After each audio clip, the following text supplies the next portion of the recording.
नमस्ते दोस्तों, भगवत गीता की हमारी यात्रा में आपका स्वागत है। पिछले श्लोक में भगवान श्री कृष्ण ने बताया था कि सच्चा कर्म योगी कौन है। वह व्यक्ति जो अपने इंद्रियों को नियंत्रित करके बिना आसक्ति के अपने कर्तव्यों का पालन करता है। लेकिन अब एक प्रश्न उठता है, अगर आध्यात्मिक जीवन में शांति चाहिए तो क्या हमें काम करना कम कर देना चाहिए? क्या जिम्मेदारियों से दूर हो जाना चाहिए? क्या कुछ ना करना कर्म करने से बेहतर है? शायद हम में से कई लोगों ने कभी ना कभी ऐसा तो सोचा ही होगा। जब परिस्थितियां कठिन हो जाती हैं, जिम्मेदारियां बोझ लगने लगती हैं या मन थक जाता है, तब ऐसा लगता है कि सब कुछ छोड़ देने में ही शांति है। लेकिन क्या वास्तव में निष्क्रिय हो जाना ही समाधान है? क्या जीवन की चुनौतियों से दूर भागकर हम अपने कर्तव्यों से मुक्त हो सकते हैं? इसी प्रश्न का उत्तर भगवान श्री कृष्ण श्लोक 8 में देते हैं। वे कहते हैं कि जीवन में कर्म से भागना समाधान नहीं है, बल्कि सही भावना से अपने कर्तव्य का पालन करना ही आगे बढ़ने का मार्ग है। भगवानुवाच नियतं कुरु कर्म त्वं कर्म ज्यायो हय कर्मणः शरीर यात्रापि च तेन प्रसिद्धेद कर्मणः।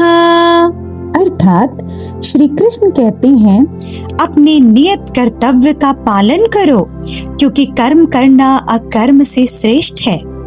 यहाँ तक कि शरीर का निर्वाह भी कर्म किए बिना नहीं संभव है। जरा अपने जीवन के बारे में सोचिए। सुबह उठने से लेकर रात तक हम कितने काम करते हैं। घर की जिम्मेदारियां, पढ़ाई, नौकरी, परिवार, स्वास्थ्य, जीवन का हर हिस्सा कर्म से जुड़ा हुआ है। हम चाहे या ना चाहे कर्म तो करना ही पड़ता है। कोई विद्यार्थी पढ़ाई किए बिना आगे नहीं बढ़ सकता। कोई किसान खेती किए बिना फसल नहीं उगा सकता। कोई परिवार अपने दायित्व निभाए बिना सुखी नहीं रह सकता। यहाँ तक कि अपने शरीर को स्वस्थ रखने के लिए भी हमें निरंतर प्रयास करना ही पड़ता है।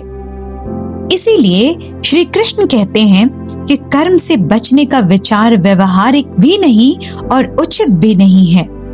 सवाल यह नहीं है कि कर्म करना है या नहीं करना है।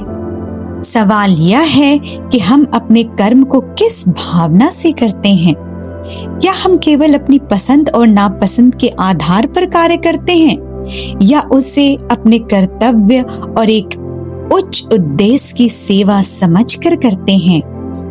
यहीं से दोस्तों कर्म योग का वास्तविक स्वरूप स्पष्ट होने लगता है। कर्म योग केवल कर्म करने का नाम नहीं है। कर्म योग है अपने कर्तव्य का निष्ठा, उत्साह और समर्पण के साथ पालन करना, बिना उससे व्यक्तिगत लाभ की अपेक्षा किए। जब हम इस भावना से कार्य करते हैं, तब हमारा प्रत्येक कर्म केवल व्यक्तिगत सफलता तक सीमित नहीं रहता, बल्कि समाज और व्यापक व्यवस्था में भी योगदान देता है। यही श्लोक 8 का संदेश है। कर्तव्य से भागना नहीं, बल्कि उसे सही भावना से निभाना ही जीवन की प्रगति, सफलता और आंतरिक शांति का मार्ग है। जय श्री कृष्ण।